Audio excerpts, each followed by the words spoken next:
یہاں ہمارے لیے سیکھنے کی بات کیا ہے؟ ہم یہاں خدا نے ابراہیم علیہ السلام کو یہ کام تو اسی وقت جب انہوں نے اللہ کے کو کہا تھا کہ اے اللہ دل کا اطمینان چاہتا ہوں، تو اسی وقت اللہ کہہ سکتا تھا کہ جاؤ ایک قبرستان کے اندر وہاں مردہ زندہ کر کے دکھا دیتا، اسی وقت بھی وہاں پر جو ہے وہ یہ کام ہو سکتا تھا۔ پرندے اسی وقت بھی آ سکتے تھے، اسی وقت ان کو حلال کر کے 4 ٹکڑے کیے جا سکتے تھے۔ یہ جو اتنا لمبا ٹائم اللہ نے لیا کہ پہلے انہوں نے پرندے ڈھونڈے، اس کے بعد جا کے ان کو ہلایا، اس کے اندر کئی دن لگے ہوں گے، اس کے بعد یہ اللہ نے کیا کیا کہ پروسیس سے گزارا ابراہیم علیہ السلام نے۔ ایک پورے پروسیس سے گزرنے کے بعد، پریکٹیکلی ان کو گزارنے کے بعد ان پر یہ ثابت کیا، ان کے دل کو اطمینان دیا کہ ایسے زندہ کرتا ہوں، ورنہ اتنے لمبے پروسیس کی ضرورت نہیں تھی۔ پریکٹیکلی ان کو یہ ساری چیزیں کروانے کی ضرورت نہیں تھی، یہ تو 2 منٹ میں ہو سکتا تھا خدا کی طرف سے۔ لیکن چونکہ دل کا اطمینان اتنی آسانی سے نہیں آتا، دوسری بات یہ ہے کہ بندہ اگر کچھ سیکھنا چاہتا ہے، دل سے سیکھنا چاہتا ہے، تو پھر اس کے اطمینان کے لیے اس کو پروسیس سے گزارنا پڑتا ہے، پریکٹیکل وے میں جا کے سمجھانا پڑتا ہے۔ یہ قرآن پاک نے ہمیں سکھایا ہے کہ خدا اپنے پیغمبروں کو کیسے پریکٹیکل وے میں لے جا کے ٹرین کرتا تھا، جبکہ تھیوریٹیکلی بھی بڑی آسانی سے یہ کام کیا جا سکتا تھا۔ سوال یہ ہے کہ ہم بھی اسی خدا کی پروڈکٹ ہیں، ہمارے بچے بھی اسی خدا کے بنائے ہوئے ہیں، ہم کیوں بغیر پریکٹیکلی ہر چیز سمجھانے پہ تلے ہوئے ہیں؟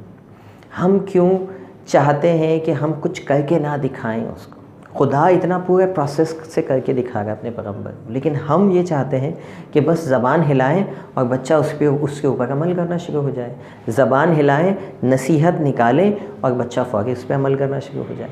ہم خود سے کسی پریکٹیکلی اس کو گزارنے کو تیار نہیں ہیں، ہم خود کچھ پریکٹیکلی کرنے کو تیار نہیں۔ حسنین کریمین رضی اللہ تعالیٰ عنہ، حضرت امام حسن اور حسین رضی اللہ تعالیٰ عنہ، اللہ کے رسول صلی اللہ علیہ وسلم کی بارگاہ میں کئی سال انہوں نے گزارے، سارا بچپن رسول پاک صلی اللہ علیہ وسلم کی بارگاہ میں گزرا۔ آج تک کوئی ایک حدیث سے ثابت کر دیجئے کہ اللہ کے رسول نے حسنین کریمین کو کوئی نصیحت کی، کوئی زبان سے کہا ہو کہ یہ کام کرنا ہے اور یہ کام نہیں کرنا۔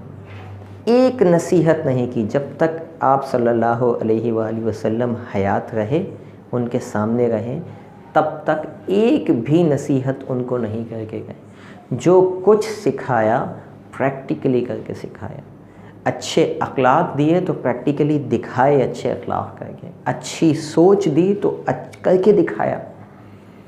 لیکن ہم بحیثیت والدین خود اپنی زندگی میں کوئی تبدیلی لانے کو تیار نہیں ہیں، اور ہم چاہتے ہیں کہ ہمارے بچے تبدیل ہو جائیں۔ اکثر میں والدین مجھ سے سوالات کرتے ہیں اور میں ان کو یہی جواب دیتا ہوں کہ اس کا حل یہ ہے کہ یہ چیز پہلے آپ اپنی زندگی میں لے کے آئیں، پہلے بڑوں کو تبدیل ہونا چاہیے۔ تو وہ کچھ جوابات اس طرح سے آتے ہیں، یہ تو ممکن ہی نہیں ہے، بڑوں کو تبدیل کرنا تو ممکن ہی نہیں ہے، بڑے تو تبدیل ہوں گے ہی نہیں۔ بڑے اس لیے تبدیل نہیں ہوں گے کیونکہ بڑے تبدیل ہونا نہیں چاہتے، بڑوں کو ہم تبدیل کرنا نہیں چاہتے، بڑوں پہ ہمارا رعب نہیں چلتا، بڑوں پر ہم غصہ نہیں کر سکتے، اور یہ سارے پاورز چونکہ ہم ایک ننھی سی جان ایک بچے کے اوپر اپلائی کر سکتے ہیں، تو ہم چاہتے ہیں کہ بس اسی کو بدل کے رکھ دیں، اسی کو اگر یہ پیار سے نہیں مانے گا تو اس کو مار کے بدلیں گے، لیکن اسی کو بدلیں، جبکہ تبدیلی ایسے نہیں آئے گی۔ پریکٹیکلی گزرنا پڑے گا۔ جب اللہ کا پیغمبر پریکٹیکلی گزر سکتا ہے ایک پروسیس سے، تب تو پھر ہم کیوں نہیں گزر سکتے؟ ہم کیوں رول ماڈل نہیں بن سکتے اپنے بچوں کے لیے کہ ہم پریکٹیکلی کوئی کام کریں اور بچہ اسے دیکھے اور دیکھ کے سیکھے اور وہ بھی اس پریکٹیکل کو عمل کرے؟ یا ہم کوئی چیز سمجھا رہے ہیں تو اس کو پریکٹیکلی گزاریں اس چیز سے، نہ کہ صرف زبان سے سمجھا دیا بیٹا صلح رحمی ایسی چیز ہے، بیٹا لوگوں کے ساتھ جو ہے رحم دلی کیا کریں۔ سمجھانا نہیں ہے، پروسیس کر کے دکھانا ہے۔ کیوں ہم زکوٰۃ، فطرات، عطیات پیسہ دے کے بھی دل کا اطمینان حاصل نہیں کر پاتے؟ کیونکہ ہم جس کو دیتے ہیں اس کے درد کو فیل نہیں کرتے، پروسیس سے نہیں گزرتے۔ ہم کسی بڑے ادارے کو دے دیتے ہیں، لے جا کے کسی ایسے شخص کو دے دیتے ہیں کہ آپ ہماری زکوٰۃ دے دینا، آپ ہماری طرف سے فطرات دے دینا، یہ پیسے لے لو۔ آپ کی فطرہ ادا ہو جاتا ہے، آپ کی زکوٰۃ ادا ہو جاتی ہے، آپ کے اللہ قبول فرماتا ہے، لیکن آپ کے دل کا اطمینان نہیں ہوتا۔ وہ فیلنگ جو آپ کسی غریب آدمی کو جا کے اس کے درد کو محسوس کرنے کے بعد اس کی جو مدد کرتے ہیں، پھر جو یہ اطمینان میں آتا ہے، اس کا نعم البدل نہیں۔ کوشش کیجئے اس واقعے سے، قرآن پاک کے اس واقعے سے کچھ ریفلیکشنز لیجئے اور اپنی زندگی میں اس چیز کو لے کے آئیے۔ پریکٹیکلی اپنے بچوں کو چیزوں کو سمجھانے کی کوشش کیجئے، ان کو پروسیس سے گزاریں، نہ کہ صرف وربلی جو ہے آپ ان سے بات کرتے ہیں۔ اگر کوئی سوال ہو اس ویڈیو سے متعلق یا کسی اور ایشو کے متعلق، آپ ضرور ہم سے پوچھیے۔